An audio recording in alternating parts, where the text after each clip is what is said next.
నిస్వార్థమెంత గొప్పదో ఈ పదము రుజువు కట్టదా సిరాలు లక్ష వంపదా చిరాక్షరాలు రాయదా నిసీధి ఎంత చిన్నదో నీ కంటి చూపు చెప్పదా నీలోని వెలుగు పంచగా విశాల నింగి చాలదా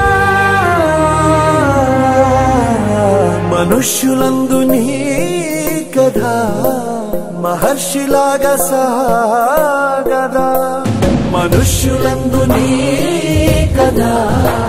మహర్షిలాగా సాగదా